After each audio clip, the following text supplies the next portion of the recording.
ya ini menarik karena apa? Tidak punya partai, tapi dia cukup diperhitungkan dalam konteks Pilpres 2024 ini.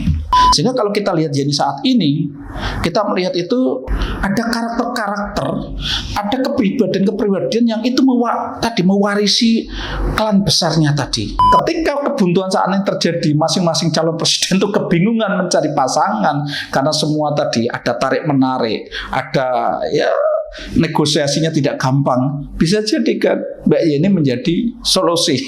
Ini hanya opini arus bawah, opini dari masyarakat kebanyakan. Opini hanyalah sudut pandang. Assalamualaikum warahmatullahi wabarakatuh. Salam sejahtera untuk kita semua.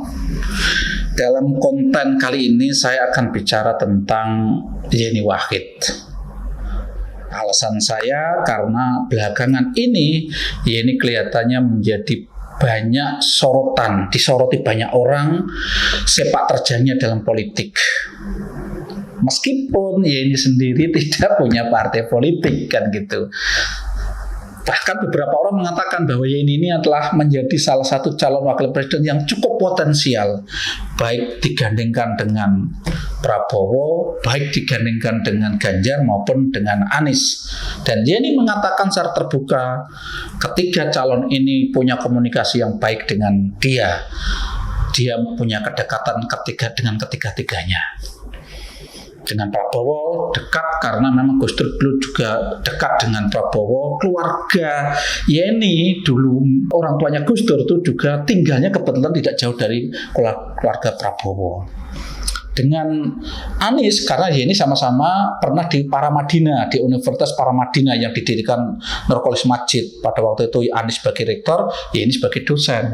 Dengan Ganjar kelihatannya kalau dengan Ganjar itu kedekatannya termasuk suaminya itu kan alumni UGM, dekat dengan Ganjar. Teman-temannya suaminya itu banyak yang temannya Ganjar, dan secara ideologi memang PDIP dengan NU itu selama ini kan dekat. Bu Mega dengan Gus Dur juga dekat, sehingga Yeni juga dekat dengan Ganjar. Oke.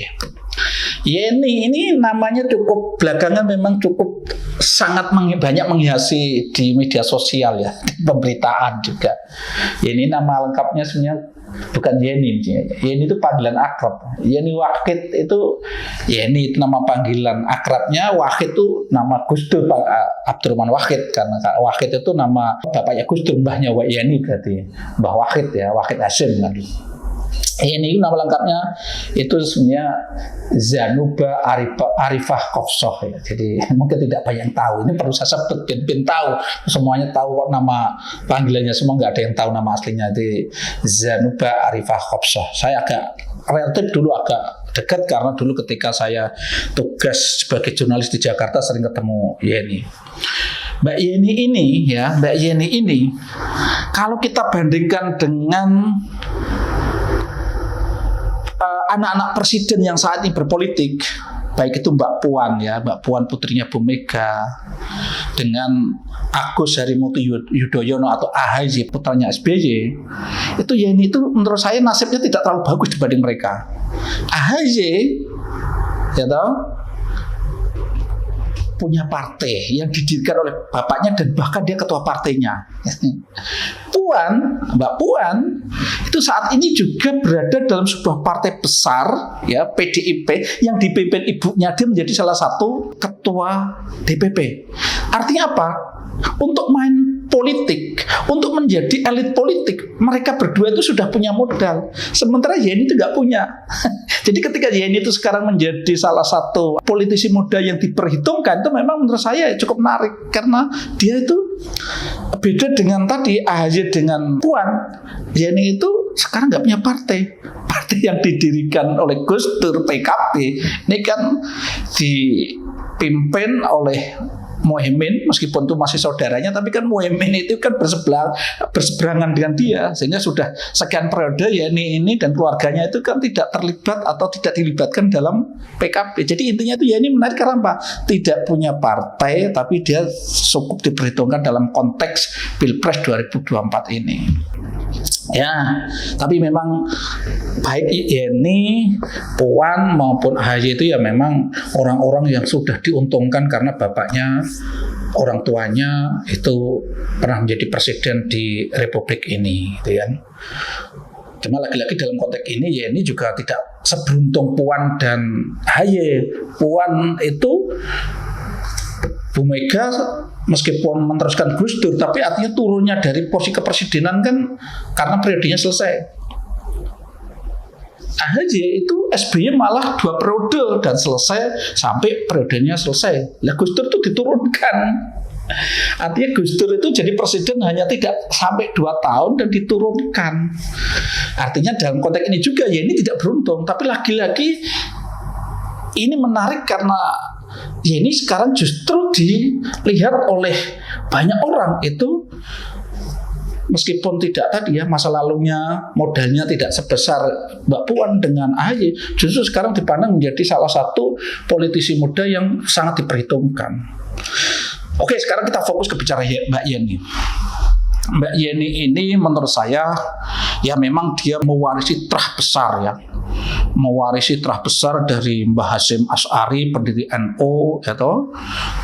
Terus diteruskan dengan kakeknya, tadi Mbah Hasyim Asy'ari itu berarti buyutnya ya. Diteruskan oleh kakeknya Kiai Haji Wahid Hasyim, bapaknya Gus Dur itu menteri agama pertama kali gitu. Beliau meninggal tuh belum ada 40. Dan di usia yang sangat muda itu Mbah Wahid Hasyim itu memiliki peran cukup besar dalam konteks pendirian bangsa ini. Terus kemudian Gus Dur. Artinya memang Yeni itu dalam konteks ini memiliki garis keturunan yang luar biasa. Sehingga kalau kita lihat Yeni saat ini, kita melihat itu ada karakter-karakter, ada kepribadian yang itu mewarisi klan besarnya tadi. Mewarisi mbah buyutnya, kakeknya, dan tentu Gus Dur sendiri sebagai orang tuanya. Dan itu pertama. Tapi kedua menurut saya, di samping Mbak Yeni itu sudah diuntungkan oleh itu ya, dia ini menurut saya beda dengan yang lain. Dia juga nampak secara personal itu dia punya kemampuan yang cukup memadai. Ya, kalau kita melihat masa lalu belajarnya memang kan dia sempat kuliah S2 di Amerika. Ini menjadi modal tersendiri ya. Artinya kita juga sudah melihat bagaimana Mbak Yeni wawasannya dan seterusnya itu cukup memadai. Terus kemudian hal yang mungkin tidak banyak yang tahu. Dulu sebelum Gus Dur jadi presiden, itu Mbak Yeni itu pernah menjadi wartawan. Wartawan itu kelebihannya adalah dia bisa bergaul dengan berbagai elemen masyarakat yang berbeda-beda. Yeni itu mulai berhenti jadi wartawan itu setelah Gus Dur jadi presiden dan ditugaskan oleh Gus Dur untuk banyak mendampingi bapaknya. Itu mulai tidak banyak mulai melepaskan jadi wartawan. Tapi dia cukup lama jadi wartawan juga, dia bergaul cukup intensif dengan berbagai lapisan masyarakat. Ini menurut saya hal-hal yang menjadikan Yeni mungkin beda dengan AHY, beda dengan Puan. Sehingga kalau kita melihat ketika Yeni diwawancarai ya menghadapi wartawan itu nampak kesannya kan santai. Ketika podcast pun dengan beberapa orang itu nampak dia bisa memberikan jawaban-jawaban cukup rileks gitu kan. Tapi tetap bisa memberikan nilai-nilai itu tentu yang selama ini dipegang oleh dia, yang itu mengambil dari nilai-nilai yang dulu diturun temurun dari Mbah Hasyim, dari Mbah Wahid, dari Gus Dur juga. Dan kalau kita melihat itu Mbak Yeni ini relatif bisa bergaul cukup luas. Dan ini modal mantan wartawan saya itu menjadi modal yang cukup penting dalam konteks menjadikan Mbak Yeni luas dalam bergaul dengan semua pihak. Dan kemudian secara intelektual tadi saya katakan Mbak Yeni sampai bisa mampu menembus kuliah di Amerika S2 itu saya pikir juga tidak ditempuh dengan modal yang pas-pasan. Tentu itu ditempuh dengan modal intelektual yang cukup, dan memang kita sudah lihat kapasitas intelektual Mbak Yeni kan sudah kita lihat dari pernyataan-pernyataannya, dari pandangan-pandangannya kan nampak itu ya. Tapi yang mungkin apa yang mungkin kita perlu perlu melihat lagi kembali tentang Gus Dur. Jadi gini, Gus Dur itu dulu kan hampir sama dengan Mbak Yeni ini. Jadi dengan kemampuan intelektualnya, dengan kemampuan bergaulnya, itu Gus Dur memiliki hubungan yang cukup dekat dengan berbagai elemen. Nah ini kelihatannya Mbak Yeni itu ada kemiripan di situ. Bisa bergaul dengan berbagai elemen masyarakat ini. Gus Dur bisa bergaul dengan berbagai kelompok masyarakat dengan santai, apalagi Gus Dur itu kan mempunyai kemampuan cukup luar biasa dalam konteks menciptakan gurauan-gurauan itu kan menjadikan suasana pergaulan itu menjadi lebih rileks tuh. Jadi Gus Dur itu punya karakter seperti itu dan kelihatannya ini lahir kembali atau menjelma di dalam tubuh Mbak Yeni. Tentu tidak sama persis ya, ada beberapa hal yang mungkin Mbak Yeni tidak bisa menyamai Gus Dur itu. Tapi dalam arti Mbak Yeni itu dalam konteks bagaimana bisa bergaul dengan berbagai elemen masyarakat itu menurut saya kok mirip-mirip dengan Gus Dur tadi. Dan ini yang perlu saya sampaikan di konten ini. Gus Dur itu dulu jadi presiden itu terus terang munculnya karena terjadi kristalisasi pada waktu itu antara kubu Islam ya, masih nggak enak. Tapi ini pada waktu persepsinya seperti itu. Kelompok Islamis gitu ya lebih mendukung Habibie dan seakan-akan tuh harus Habibie yang jadi. Di kelompok yang lain, PDIP pada waktu yang menang pemilu itu dikonotasikan kelompok abangan yang menginginkan Bu Mega jadi presiden. Pada waktu itu berhadapan-hadapan dan seakan-akan itu menjadi dua kelompok yang tidak bisa disatukan.